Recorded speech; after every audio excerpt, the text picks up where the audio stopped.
Hey guys, welcome back to my YouTube channel The Medico's World and I am your mentor Rupali Sharma. तो students आज हम लोग करेंगे class 12th का chapter human health and disease. तो इसके अंदर आज जो टॉपिक हम कवर करेंगे वो है एलर्जीज़, ऑटो इम्यूनिटी और हम करेंगे immune system in the body. इसके अंदर हम लोग देखेंगे कि कौन कौन से लिम्फोइड ऑर्गन होते हैं, कौन कौन से लिम्फ की साइट होती है। So let's get started. देखो सबसे पहले हम लोग देखते हैं एलर्जीज़ कि एलर्जी होती क्या है। आप लोगों ने सुना होगा ना कि इसको स्किन एलर्जी है। स्किन एलर्जी में क्या हो जाता है, रैशेस निकल आते हैं, स्किन के ऊपर वुंड हो जाता है, मतलब घाव हो जाता है ना। या फिर किसी की ड्राई स्किन होती है तो उसको आइज़ की एलर्जी होती है कि हम कहीं माउंटेन्स में गए या फिर पोल्यूशन वाली जगह पे गए तो क्या होता है, बार बार टीयर्स आते हैं, स्किन ड्राई ड्राई हो जाती है ना। तो ये सब क्या है, एलर्जीज़ हैं। तो वही आज हम देखेंगे। तो देखो यहाँ पर when you have gone to a new place, जब आप कहाँ जाते हो, एक नई जगह पे जाते हो, and suddenly you started sneezing, तो आप क्या करते हो, स्नीजिंग करना स्टार्ट कर देते हो, छींकना शुरू कर देते हो, wheezing for no explained reason, and when you went away your symptom disappeared. This did this happen to you. देखो यहाँ पे क्या बोला कि जब भी हम किसी नई जगह पे जाते हैं, नए प्लेस पे, तो आपको क्या होती है, अचानक से कुछ सिम्टम्स आने लग जाते हैं आपकी बॉडी में, जैसे कि स्नीजिंग शुरू हो जाती है, वीजिंग, सांस लेने में दिक्कत आती है, और इसका हमें कोई अच्छा खासा रीज़न भी नहीं पता होता कि ऐसा क्यों हो रहा है हमारे साथ। इसका कोई भी मतलब एक्सप्लेन करने लायक रीज़न नहीं है। ये सिम्टम्स ऑटोमेटिकली हमारी बॉडी के अंदर आते हैं क्योंकि हम एक नई जगह पे गए हैं, वहाँ का एनवायरनमेंट चेंज हुआ है ना। तो और जब आप क्या करते हो, उस जगह से अपने घर वापस आ जाते हो, जैसे आप कहीं घूमने गए पहाड़ों पे और वहाँ से घूम के 3-4 दिन में आप वापस आ गए, तो आपके सिम्पटम क्या हो जाते हैं, डिसअपियर हो जाते हैं ना, चले जाते हैं अपने आप ही। क्या कभी ऐसा आपके साथ हुआ है? जल्दी जल्दी से कमेंट्स में बताओ। Some of us are sensitive to some particles in the environment. ऐसा क्यों होता है कि जो हमारी बॉडी होती है वो कुछ पार्टिकल्स से क्या होती है, सेंसिटिव होती है, कि उनके खिलाफ वो क्या करती है, एक्शन जनरेट करना शुरू कर देती है, सिम्टम शो करती है। The above mentioned reaction could be because of allergy to pollen, mites, etc. which are different in different places। ऐसा क्यों होता है? क्योंकि जो हमारी बॉडी होती है, या जो ऊपर रिएक्शन बताई हुई है कि क्यों होती है, क्योंकि हमारी बॉडी क्या होती है, एलर्जी से सेंसिटिव होती है, मतलब वो एलर्जी डेवलप कर लेती है कुछ सर्टेन माइक्रोब्स या पोलन ग्रेन, माइट्स, इंसेक्ट से प्रिवेंट करने के लिए हमारी बॉडी को। ठीक है, कुछ कुछ लोग होते हैं ना जिनको पोलन से एलर्जी होती है, पोलन रिलेटेड एलर्जी बोला जाता है उसको, या किसी को इंसेक्ट ने काटा तो एलर्जी हो जाती है, रैशेज आ जाते हैं, है ना, स्किन एलर्जी हो जाती है। तो वो सब जो क्या होती है, अलग अलग जगह पे अलग अलग होती है। तो देखो हमारी एलर्जी होती क्या है, इसकी एक प्रॉपर डेफिनेशन देखते हैं। The exaggerated response of the immune system to certain antigen present in the environment is called allergy. The substance to which such an immune response is produced are called allergens. The antibodies produce to these are of IgE type. तो देखो यहाँ पे क्या बोला हुआ है कि जो एग्जागरेटेड, एग्जागरेटेड जो वर्ड है इसका मतलब होता है कि बढ़ा चढ़ाकर जो हमारी बॉडी रिस्पॉन्स शो करती है, किस कौन सी बॉडी में, मतलब हमारा कौन सा सिस्टम रिस्पॉन्स शो कर रहा है, इम्यून सिस्टम। किसके खिलाफ, टू सर्टेन एंटीजन, कुछ एंटीजन्स के खिलाफ जो कहाँ प्रेजेंट है, हमारे एनवायरनमेंट में। इसी को हम क्या बोलते हैं, एलर्जी। कि हमारे एनवायरनमेंट में कुछ एंटीजन्स प्रेजेंट हैं, जिन बहुत सारे हैं ऐसे तो, लेकिन ज़रूरी थोड़ी आपको हर एक एंटीजन से ही एलर्जी होगी, सिर्फ थोड़े से कुछ कुछ गिने चुने से होती है ना। तो जो वो गिने चुने एंटीजन है उनके खिलाफ हमारा जो इम्यून सिस्टम है वो कुछ एक्स्ट्रा रिस्पॉन्स शो करता है, उसी को हम क्या बोलते हैं, एलर्जी बोलते हैं। The substance to which such an immune response is produced are called allergen. अब जो सब्सटेंस जिनके खिलाफ हम ये इम्यून रिस्पॉन्स क्या करते हैं, देते हैं, हमारी बॉडी प्रोड्यूस करते हैं, उनको क्या बोला जाता है, एलर्जेंस बोला जाता है। इतना समझ आया। The antibodies produce to these are of IgE type. अब यहाँ पे कौन सी एंटीबॉडी प्रोड्यूस करती है हमारी बॉडी, IgE टाइप की। ये यहाँ पे बहुत ही इंपॉर्टेंट क्वेश्चन है, याद रखना। तो एलर्जी क्या हुआ, हाइपर सेंसिटिविटी, मतलब जो हमारी बॉडी है वो कुछ ज़्यादा ही सेंसिटिविटी है कुछ सर्टेन एंटीजन के खिलाफ, उसको हम बोल देंगे एलर्जी। जो हमारी एग्जाग्रेटेड रिस्पॉन्स शो कर रहा है इम्यून सिस्टम, और ये कौन सी एंटीबॉडी प्रोड्यूस करती है हमारी बॉडी इस टाइम पे, IgE टाइप की। एलर्जिन क्या होगा, वो सब्सटेंस जिसके खिलाफ हम लोग इम्यून रिस्पॉन्स जनरेट कर रहे हैं। अब देखो आगे, common example of allergen are mites in dust, pollen, animal dander etcetera. यहाँ पे क्या कुछ एग्जांपल दिए हुए हैं एलर्जन के, जैसे कि माइट्स हो गया, पॉलन हो गया, एनिमल का डेंडर हो गया। ठीक है, सिम्टम्स क्या होते हैं अब हमारे एलर्जी के रिएक्शन के, जैसे कि स्नीजिंग हो जाएंगी, छींकें शुरू हो जाती हैं अचानक से। कई लोग होते हैं ना, जैसे मौसम चेंज होता है उनको लग जाती है, जुकाम हो जाता है, छींकें आने लग जाती हैं, या फिर कई बार पोल्यूशन ज़्यादा हो जाता है तो कुछ कुछ लोग क्या होते हैं, मिट्टी की वजह से भी उनको छींकें आने लग जाती है, उनकी आइज़ कैसी हो जाती है, वाटरी हो जाती है। तो ये सब सिम्टम्स है। Running nose, difficulty in breathing. Allergy is due to the release of chemicals. अब एलर्जी होती किसकी वजह से है, कुछ केमिकल के रिलीज की वजह से, जैसे कि हिस्टामिन और serotonin from the mast cell. अब ये कहाँ से रिलीज हो रहे हैं, हमारे हिस्टामिन और सीरोटोनिन मास्ट सेल से रिलीज हो रहे हैं। यहाँ पे बहुत इंपॉर्टेंट है, याद रखने वाली बात है। तो एलर्जी किसकी वजह से हो रही है, रिलीज ऑफ केमिकल्स जैसे कि हिस्टामिन और सीरोटोनिन। अब ये जो हमारी हिस्टामिन और सीरोटोनिन है ये कहाँ से रिलीज होंगे, मास्ट सेल से। मास्ट सेल आप लोग पढ़ चुके हो ना डब्ल्यूबीसी के अंदर। और ये जो हिस्टामिन सीरोटोनिन है ये क्या है, स्टेरॉयडल ड्रग्स हैं हमारे, ये याद रखना, स्टेरॉयडल ड्रग्स हैं। ठीक है, ड्रग्स का नाम है ये। For determining the cause of allergy. अब एलर्जी का कोज जानने के लिए कि एलर्जी हो क्यों रही है, the patient is expose to और injected with small dose of possible allergen. अब देखो डॉक्टर को थोड़ी ना पता लगेगा ऐसे ही कि हाँ आपको इस चीज़ से एलर्जी है, इस चीज़ से एलर्जी है, तो डॉक्टर को कैसे पता लगेगा कि आपको किससे एलर्जी है। तो उसके लिए क्या करते हैं डॉक्टर्स, कुछ स्मॉल अमाउंट के अंदर जो पॉसिबल एलर्जन है, कि अच्छा हो सकता है आपको पोलन से एलर्जी हो, तो क्या करते हैं थोड़ा सा पोलन हमारी बॉडी के अंदर इंजेक्ट कर देंगे, डाल देंगे, और अगर हमें सिम्टम शो हो रहे हैं तो इट मीन्स हमें पोलन से एलर्जी है, अदरवाइज हमें पोलन से एलर्जी नहीं है। द यूज ऑफ ड्रग्स जैसे कि antihistamine, adrenaline and steroids quickly reduce the symptom of allergy. अब एलर्जी के सिम्टम को रिड्यूस करने के लिए कौन से यूज करें, देखो एलर्जी कौन कोज करेगा, हिस्टामिन, तो उसको रोकना है तो क्या डाल दो, antihistamine.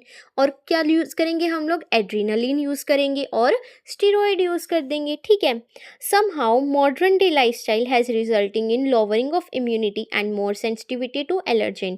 More and more children in metro cities of India suffer from allergies and asthma due to sensitivity to the environment. This could be because of the protected environment provided early life in life. अब देखो यहाँ पे क्या होता है, जो हमारी modern day lifestyle है वो एकदम ही चेंज हो गई है। पहले क्या थे, बच्चे मिट्टी के अंदर भी खेलते थे, है ना, बाहर सड़कों पे भी ऐसे ही घूमते रहते थे, मतलब उस टाइम पे उनकी इम्यूनिटी बूस्ट होती थी। क्यों, क्योंकि वो पहले ही अपनी अर्ली स्टेजेस ऑफ लाइफ के अंदर क्या करते थे, बहुत सारे माइक्रोब्स और क्या करते थे, उनसे फाइट करते थे, तो उनकी इम्यूनिटी पहले ही डेवलप हो जाती थी। लेकिन आज के टाइम पे क्या होता है, सब लोग अपने बच्चों को घरों के अंदर ही बंद रखते हैं, है ना, बाहर नहीं जाने देते। जरा से उनके हाथ पैर गंदे हुए फटाफट से धो दिया, उनको वॉश कर दिया अच्छे से ताकि जर्म्स ना जाएं बॉडी में। लेकिन यहाँ पे एक नुकसान हो गया इस बात से हमें, क्या कि अगर जर्म्स हमारी बॉडी में अर्ली स्टेजेस में जाएंगे ही नहीं तो हमारी इम्यूनिटी डेवलप कैसे होएगी, है ना। तो इसीलिए आप लोगों को क्या हो जाती है, जल्दी जल्दी एलर्जी हो जाती है। फिर इतना समझ आया आप लोगों को एलर्जी क्या होती है।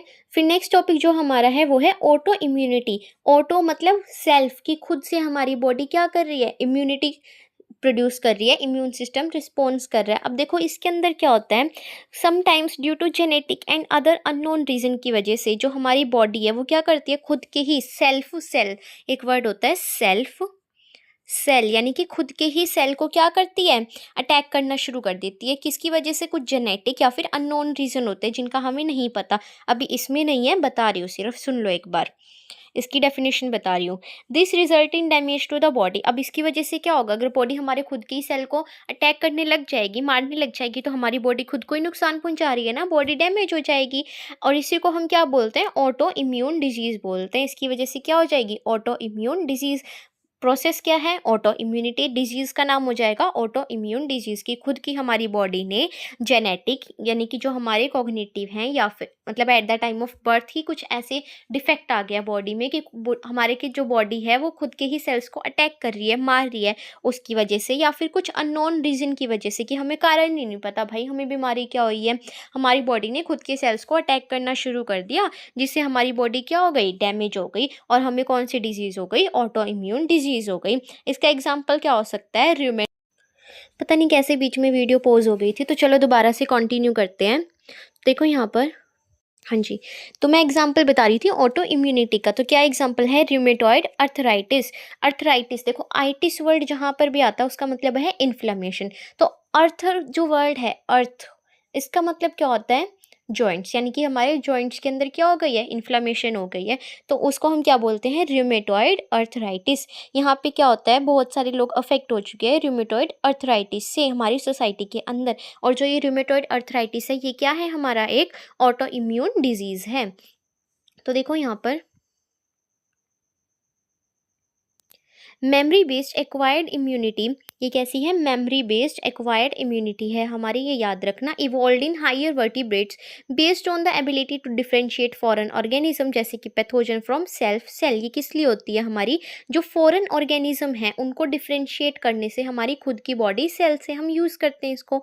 While we still do not understand the basis of this, two corollaries of this ability have to be understood. One, higher vertebrate can distinguish foreign molecule as well as foreign organism. यहाँ पे दो possibilities हैं। क्या पहली possibility है कि जो higher vertebrate हैं वो डिस्टिंग्विश कर सकते हैं, डिफरेंस बता सकते हैं फॉरेन मॉलिक्यूल्स के बारे में, और जो फॉरेन ऑर्गेनिज्म है उनको डिफ्रेंशिएट कर सकते हैं खुद की बॉडी सेल से।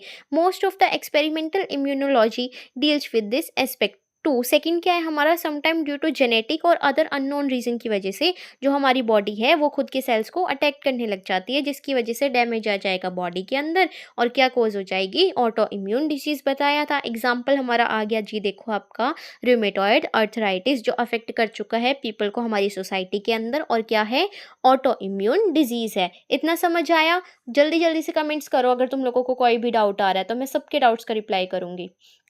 फिर नेक्स्ट देखो हमारा यहाँ पे है लिम्फॉइड ऑर्गन शुरू हो जाएंगे। अब हमारे दो तरीके के होते हैं, एक होता है प्राइमरी लिम्फॉइड ऑर्गन और एक होता है सेकेंडरी लिम्फॉइड ऑर्गन। तो देखो यहाँ पर immune system in the body, the human immune system consist of lymphoid organ, tissue, cell and soluble molecules like antibodies. हमारा जो ह्यूमन का इम्यून सिस्टम है उसके अंदर क्या क्या आएंगे, हमारे लिम्फॉइड ऑर्गन आएंगे, लिम्फेटिक टिश्यूज आएंगे, लिम्फेटिक सेल्स आएंगे और सोल्यूबल मॉलिक्यूल्स आएंगे जैसे कि हमारे एंटीबॉडीज। ये याद रखना क्या क्या आता है। As you have read, immune system is unique in the sense that it recognize foreign antigen, respond to these and remember them. अब तुम लोगों ने पहले भी पढ़ चुके हो तुम लोग क्या, कि जो हमारा इम्यून सिस्टम है वो यूनिक है। किस वजह से यूनिक है, क्योंकि वो रिकॉग्नाइज कर लेता है, पहचान लेता है। एक तो सबसे पहली बात फॉरेन के एंटीजन को, जो बाहर से आई हैं सेल्स हमारी बॉडी के अंदर एंटीजन, उनको रिस्पॉन्ड करेगा उनके खिलाफ और क्या करेगा, उनको याद रखेगा।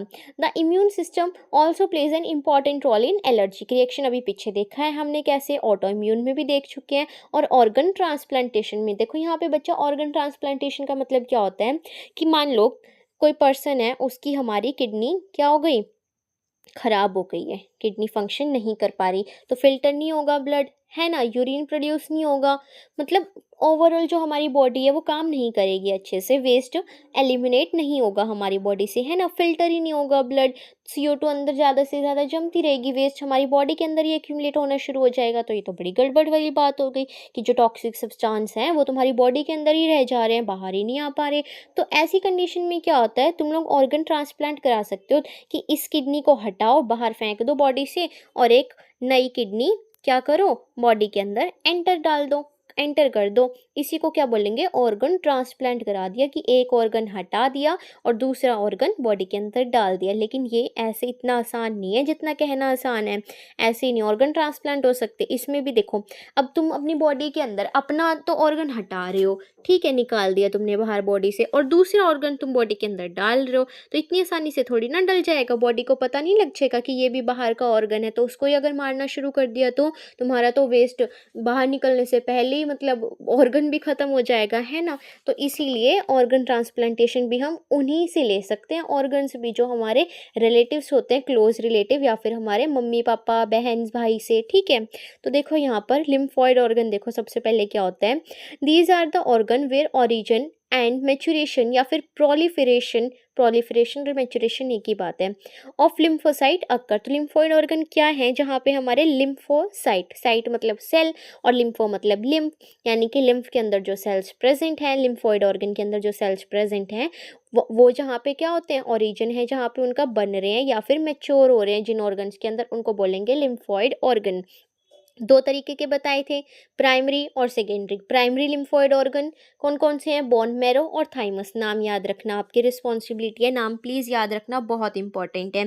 प्राइमरी का दूसरा नाम होता है, मैं ये बता देती हूँ एक बार, प्राइमरी का दूसरा नाम होता है सेंट्रल, और हमारे जो सेकेंडरी होते हैं उनका दूसरा नाम होता है क्या, पेरीफेरल, पेरीफेरल।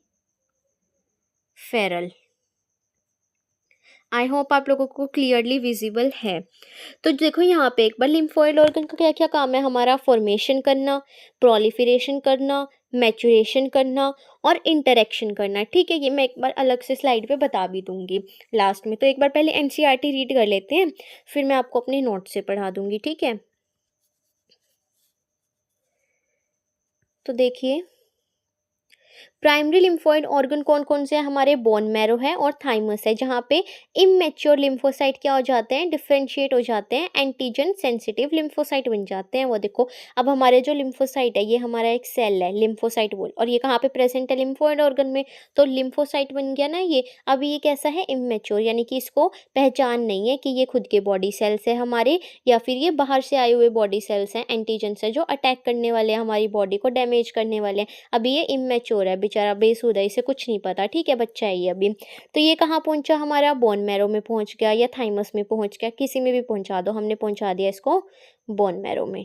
ठीक है, यहाँ गया। अब यहाँ पे जाके ये क्या हो गया, ये हो जाएगा मैच्योर और क्या बन गया, एंटीजन सेंसिटिव लिम्फोसाइट बन गया। कि अच्छा भाई अब तू आ, फॉरेन के एंटीबॉडी एंटीजन अब तू आ हमारी बॉडी के अंदर, मैं तुझे फट से पहचान लूंगा, अब मैं भी सेंसिटिव बन गया हूँ, एंटीजन सेंसिटिव। मुझे भी पता लग जाएगा कि तू बाहर का सेल है, बाहर का एंटीजन है या मेरी बॉडी का सेल है। गलती से भी तुझे नहीं मारूंगा अगर मेरा बॉडी का सेल हुआ तो क्या बन गया, एंटीजन सेंसिटिव लिम्फोसाइट बन चुका है अब ये। आफ्टर मैचुरेशन, अब मैचुरेशन होने के बाद क्या होगा यहाँ पे, the lymphocyte migrate to secondary lymphoid organ. बताया था ना दो तरीके के, प्राइमरी और सेकेंडरी।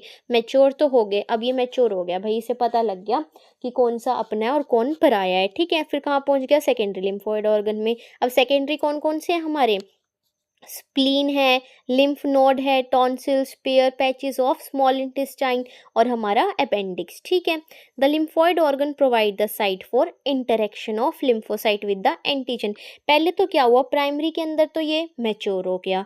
ठीक है, सेकेंडरी के अंदर ये क्या हो गया, इंटरेक्शन करा, इसने मिलने जुलने लग गया, ये किसके साथ, एंटीजन्स के साथ, which then proliferate to become effector cell. अब देखो जब ये एंटीजन से मिलने लग जाएगा, तुम अपने आप से लगा के देखो, तुम अपने आप को मानो कि तुम क्या हो, तुम हो एक लिम्फोसाइट। ये रे तुम, ये इधर देखो एक बार,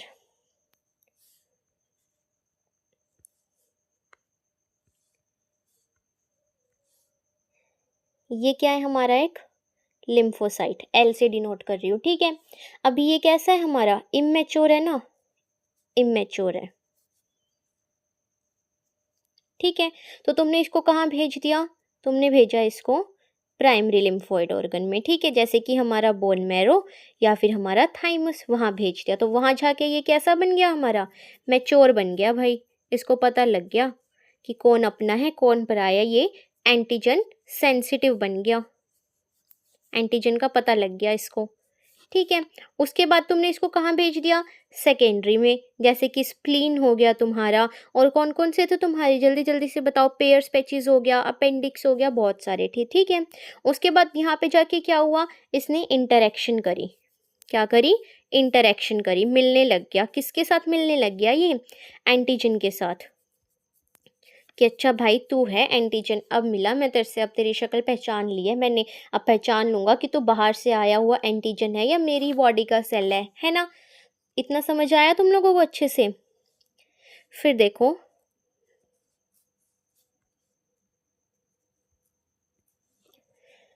कहाँ पे थे हम लोग, हम which then proliferate to become effector cell. तो अब ये क्या बन गया, इंटरेक्ट करने के बाद ये बन गया हमारा इफेक्टर सेल। की अच्छा खासा इफेक्ट डालूंगा तुझे तो अच्छे से मार दूंगा अगर तू बाहर का सेल हुआ, इफेक्टर सेल बन गया। द लोकेशन हमें दिखाई हुई है यहाँ पे फिगर 7.5 में, lymph node, thymus, lymphatic vessels. ठीक है, तो देखो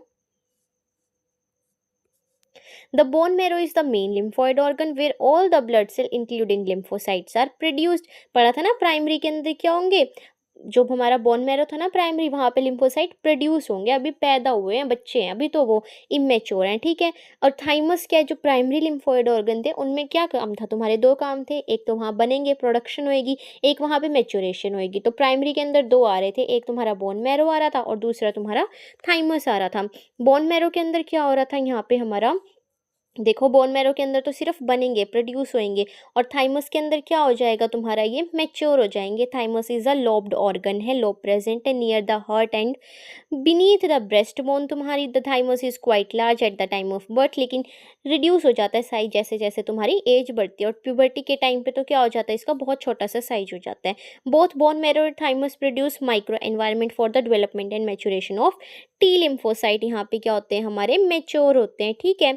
the spleen is a large bean shaped organ. Spleen कैसा है, हमारा लार्ज बीन शेप्ड ऑर्गन। अब यहाँ से सेकेंडरी शुरू हो गए। इट मेनली कंटेन लिम्फोसाइट और फेगोसाइट्स प्रेजेंट है। यहाँ पे तो क्या थे, हमारे लिम्फोसाइट और बाकी सारे सेल थे, लेकिन मेन लिम्फोसाइट था। और यहाँ पे कौन कौन से प्रेजेंट है, मेनली लिम्फोसाइट और phagocyte. It act as a filter of the blood by trapping blood बॉन्ड माइक्रो ऑर्गेनिज्म। अब जो हमारा ये फेगोसाइट है, तुमने सुना होगा कि ये कहाँ प्रेजेंट होता है, ब्लड के अंदर। और क्या करता है ये भी, फेगोसाइट भी क्या है, हमारा डब्ल्यूबीसी का टाइप है ना। क्या करते हैं, जो ब्लड के अंदर जो भी माइक्रोब्स आ रहे हैं उनको पकड़ पकड़ के खा जाता है ना, तो ब्लड बॉन्ड माइक्रो ऑर्गेनिज्म को पकड़ लेता है। Spleen also has a large reservoir of erythrocyte. अब जो हमारा स्प्लीन है वो रिजर्वियर है हमारे इरेथ्रोसाइट का, यानी कि आरबीसी प्रोडक्शन का। आरबीसी वहाँ पे रिजर्व होती है, ठीक है।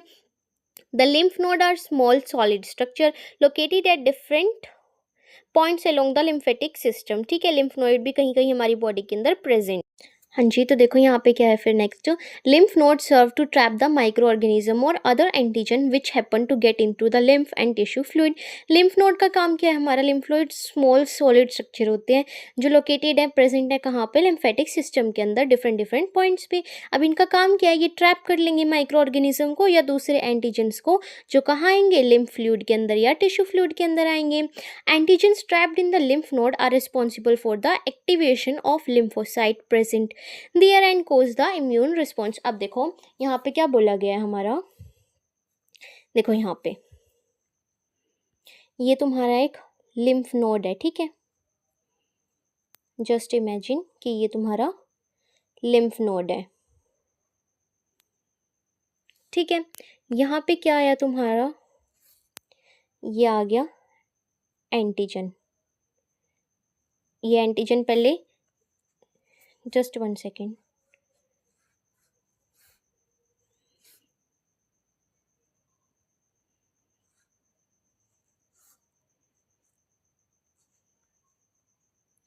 देखो यहाँ पे बच्चा, ये तुम्हारा क्या था, ब्लड था जो मैंने रेड से शो किया, और इसके अंदर तुम्हारे ये वाइट कलर के एंटीजन्स हैं, ठीक है। ये घूम रहे थे। अब इसने, ये हमारा लिम्फ नोड जो है पर्पल कलर वाला, ठीक है, ये लिम्फ नोड है। इसने क्या किया, ये एंटीजन को ट्रैप कर लिया, पकड़ लिया। ये तुम्हारा एंटीजन यहाँ पर आ गया अब, ठीक है। तो इस एंटीजन ने क्या किया, यहाँ पे जो तुम्हारे लिम्फोसाइट्स प्रेजेंट थे, क्या थे, लिम्फोसाइट, लिम्फ के सेल्स प्रेजेंट थे, लिम्फोसाइट्स प्रेजेंट थे, उनको क्या कर दिया, एक्टिवेट कर दिया। अब एक्टिवेट होने से क्या होगा, तुम्हारे लिम्फोसाइट एक्टिवेट हो गए, उन्हें पता लग गया कि अच्छा एंटीजन आया है, तो वो क्या करेंगे, अपना काम शुरू कर देंगे। उनको मारना ही तो काम है ना, और हमारा इम्यून रिस्पॉन्स जनरेट हो जाएगा।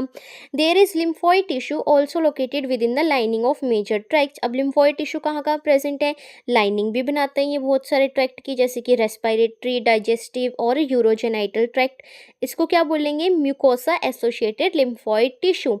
जो म्यूकस लाइनिंग बना रहे हैं लिम्फोइड टिश्यू, माल्ट, ये बहुत इंपॉर्टेंट है, और 50% ये बनाते हैं lymphoid tissue in the body, ठीक है। ये बहुत ज़्यादा इंपॉर्टेंट है, बहुत ज़्यादा, माल्ट पक्का पूछा जाता है, 50%, ठीक है। इतना समझ आया, कहाँ कहाँ की लाइनिंग बनाएंगे, रेस्पिरेटरी की, डाइजेस्टिव की और यूरोजेनाइटल की।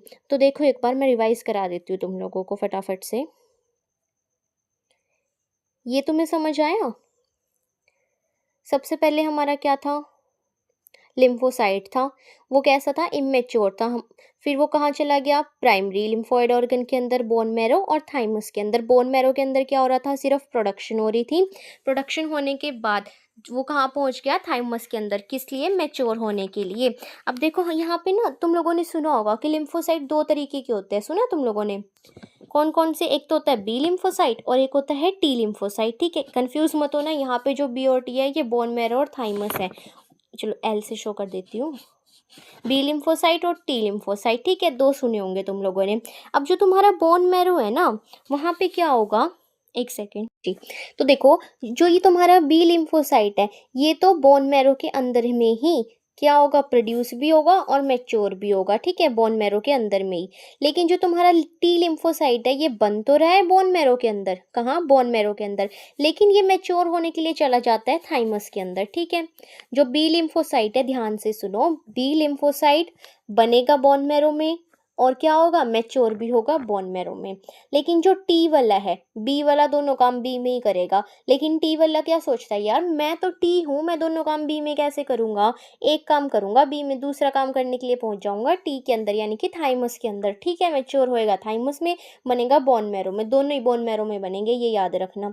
फिर देखो यहाँ पे क्या पढ़ रहे थे हम लोग, इमेच्योर थे, प्राइमरी लिम्फोइड ऑर्गन के अंदर पहुंचे तो क्या हो गए, मैच्योर बन गए, यानी कि एंटीजन सेंसिटिव हो गए ये लोग। फिर सेकंड, तो देखो फिर ये लोग प्राइमरी से कहाँ चले गए, हमारे सेकेंडरी के अंदर चले गए। सेकेंडरी में क्या क्या था, हमारा स्प्लीन था, पेयर्स पैचेस था और हमारा अपेंडिक्स था, ठीक है।